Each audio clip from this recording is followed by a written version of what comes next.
Hello and welcome to the new video. ये video हमारी Poshan tracker से रिलेटेड है। जैसे हमें पता है कि 2-3 दिन से हमें ये सुनने को आ रहा था कि हमें कुछ सर्वे है जो दिया जाएगा करने के लिए, और अभी शाम को जो है वो हमें उसकी एक फॉर्मेट मिला है, एक्सेल फॉर्मेट, कि हमने उसको कैसे सर्वे को कंप्लीट करना है।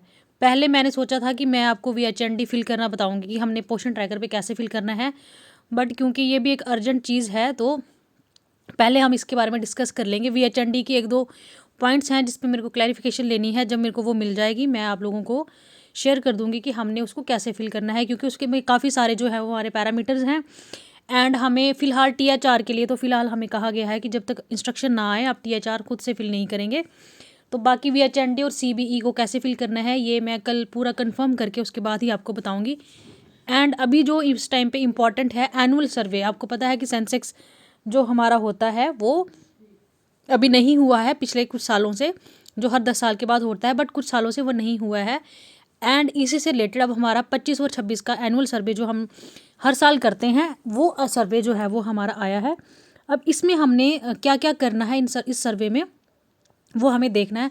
अभी तक हमें ये नहीं बताया गया है कि ये सर्वे हमने एक्सेल शीट पे बनाना है या बाय हैंड लिख के देना है या फिर फैमिली डिटेल रजिस्टर पे करना है। अगर क्योंकि रजिस्टर पे करेंगे तब भी वो हमारा जेन्युइन ही होगा सर्वे, बट क्योंकि कुछ हमारी जो पॉपुलेशन है 2025 और 26 के बीच में जिस एरिया में आप लोग के सेंटर्स हैं या जिस एरियाज़ में हम लोग काम करते हैं वहाँ बड़े सारे लोगों की जो होगी वो, कि कई लोगों की डेथ भी हुई है, कई लड़कियों की शादियाँ भी हुई हैं, एंड कुछ लड़कियां शादियां करके आई भी हैं।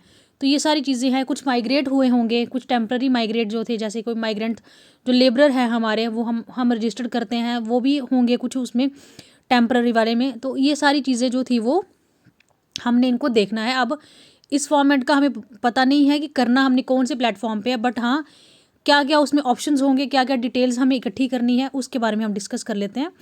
तो जैसे ही हम यहाँ पे देखेंगे इसमें आ गया हमारा ये सर्वे है, सिर्फ 0 to 6 month to 6 year children का सर्वे है ये। इसमें सबसे पहले हमारा आ जाएगा इस पर सीरियल नंबर, देन उसके बाद name of the village, name of the revenue village. Name of revenue village का मतलब आ गया हमारी पूरी पंचायत। नेम ऑफ विलेज आ गया, जैसे पंचायत के अंदर अलग अलग गांव होते हैं वो हमारा विलेज आ गया। उसके बाद आ गया रेवेन्यू विलेज, जो भी आप वार्ड में काम करते हो। टोटल पॉपुलेशन आपकी मेल और फीमेल, और टोटल कितना है, मेल कितने हैं फीमेल कितने हैं और टोटल उस वार्ड में। Name of the head of the family, यहाँ पे सर्वे हमने पूरी फैमिली मेम्बर्स का देना है, बट काउंटिंग में हमने देने हैं अपने बच्चे 6 मंथ टू 6 ईयर तक। उसके बाद आ गया name of the family member above 6 years, 6 year से ऊपर जो फैमिली मेम्बर्स हैं, चाहे मेल है चाहे फीमेल है, उनकी हमने डिटेल देनी है अलग अलग फॉर्मेट से। ये हमें या तो डोर टू डोर करना पड़ेगा या फ़ोन पे करना पड़ेगा। अब किसी ना किसी तरीके से ये सर्वे, और ये एक्यूरेट सर्वे हमें करके देना है। इसके लिए हमें 1 मंथ का टाइम दिया गया है। देन उसके बाद आगा name of 6 month to 6 year children. जो बच्चे हैं उस फैमिली में, मान लीजिए आप किसी एक फैमिली में जाते हो, कोई शर्मा फैमिली है, आप वहाँ चले जाते हो, वहाँ की फैमिली की पूरी डिटेल नोट करते हो। मान लीजिए वहाँ 5 फैमिली मेम्बर्स हैं, उन 5 में से आपने देखना है कि 6 जो ईयर्स है, 6 साल से और 6 महीने और 6 साल के बीच में कितने उसमें जने हैं, और उन सभी के हमने आधार नंबर लेने हैं, सभी की डेट ऑफ बर्थ लेनी है।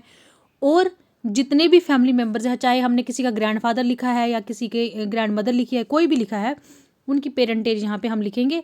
उसके बाद क्या वो जो भी बेनिफिट, जो भी आपने नाम लिखे हैं उनमें से कौन कौन से जो है वो रजिस्टर्ड है आंगनवाड़ी सेंटर में, जो जो रजिस्टर्ड होंगे उस नाम के आगे आपने यस करना है। मान लीजिए उनका शर्मा फैमिली का कोई बेटा है या बेटी है, वो 3 साल की है, तो उसके नाम के आगे आप, उसकी डिटेल के आगे आप यस कर दोगे। जो स्कूल में पढ़ता होगा उसको आपने स्कूल गोइंग कर देना है, यस कर देना है।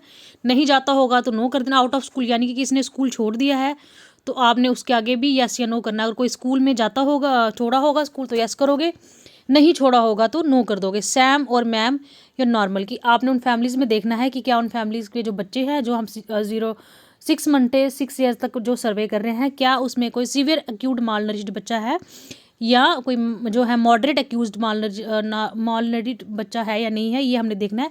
इसके बाद हमने एनीमिक की जो है वो इन्फॉर्मेशन लेनी है। अगर कोई एनीमिक है तो येस और नो के अकॉर्ड। अब इसमें जो इम्पॉर्टेंट जो हाईलाइटेड चीज़ें हैं नोट करने वाली वो ये हैं। पहली चीज़ ये है कि इसमें हमें उनका पूरा एक्यूरेट डाटा लेना है। सेकंड, एनीमिक हम तभी लिख सकते हैं जब हमारे पास कोई ऑथेंटिकेशन नॉलेज होगी मेडिकल फील्ड की। सो हमने इसमें अपनी जो ANMs होंगी उनकी भी हमने इसमें हेल्प लेनी है, क्योंकि ANMs के पास जो है आयुष्मान कार्ड से रिलेटेड सारी डिटेल्स हैं, उनके पास उनके हेल्थ अकाउंट्स हैं, जिससे वो हमें बता सकती हैं कि हमारे एरिया में कौन सा जो कोई भी इंसान को क्या प्रॉब्लम है या क्या उनको दिक्कत आ रही है। जैसे अभी BCG के इंजेक्शन लगे थे हमारे प्रोजेक्ट में। उसके बाद अभी जो आयुष्मान अकाउंट जो स्कीम है, जिसमें कि अबव 70 जो भी हैं उनको जो है वो बुलाया गया था उनके आयुष्मान कार्ड लेके, जो भी हमारा आयुष्मान सेंटर है वहाँ पे, ताकि इन फ्यूचर कोई कॉम्प्लिकेशंस उनकी हेल्थ के लिए आएँ तो उनको गवर्नमेंट की तरफ से जो है वो असिस्टेंस मिलेगी, मेडिकल असिस्टेंस उनको मिलेगी। तो ये हमने इनको इम्पॉर्टेंट चीज़ें हैं, ये नोट रखनी है। हेड ऑफ़ द फैमिली जो भी हमारी होगी, डिटेल्स हमने पूरी फैमिली की लेनी है, बट हमने मेन जो फोकस हमारा किस पे है, बाकी डिटेल किसकी मांगी है उन्होंने, बच्चों की।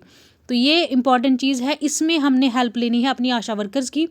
आपके जो एरिया के आशा वर्कर्स हैं उन्होंने रिसेंट ही सर्वे किया है सभी फैमिलीज़ का with Aadhaar numbers and their names, क्योंकि उनका आयुष्मान का सर्वे हुआ है।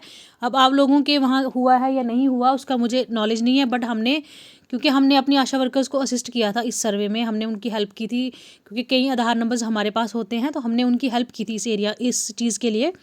तो आपने वो सर्वे आपको ईजिली उनसे मिल भी जाएगा, क्योंकि जैसे हमारे यहाँ पे कोई एरिया में कोई डेथ होती है तो हम रिपोर्ट इमीडिएटली आशा वर्कर को लिखवाते हैं कि आप अपनी सर्वे से इसको काट दीजिए, और वैसे ही हम अपने डेथ रिकॉर्ड रजिस्टर पे उसको एंटर करते हैं कि किसी की डेथ हो गई है। तो ये जो उनके पास जो सर्वे रहेगा वो एक्यूरेट रहेगा, उस पर हर चीज़ अपडेट होती है, बच्चों को कितने इंजेक्शन लगे हैं, किसको कौन सी प्रॉब्लम है, वो हर चीज़ उन्होंने अपनी डायरी में जो जिस पे वो हमारे साइन करवाती हैं VHSND, आई होप सबकी आशा वर्कर्स करवाती होंगी वो साइन। तो वो उस डायरी पे उनका सारा रिकॉर्ड रहता है, और वो डाटा जो है उनका हॉस्पिटल में भी सबमिट होता है। इसलिए हमने पहली कोशिश करनी है अप्रोच करने की अपनी आशा वर्कर्स को, ताकि हमारा काम और ईज़ हो जाए। तो ये एक छोटी सी इंपॉर्टेंट इन्फॉर्मेशन ही है पोषण ट्रैकर से रिलेटेड, जो 1-2 दिन में किस टाइप से करनी है, हमने ऑफलाइन करनी है ऑनलाइन करनी है, ये हमें 1-2 दिन में पता चल जाएगा। जैसे ही मेरे को पता लगेगा मैं आप लोगों को बताऊँगी। तब तक आप लोग बाकी काम करिए, VHND और CB का मैं बता दूँगी आपको। फ़िलहाल तब तक के लिए keep sharing, take care and bye.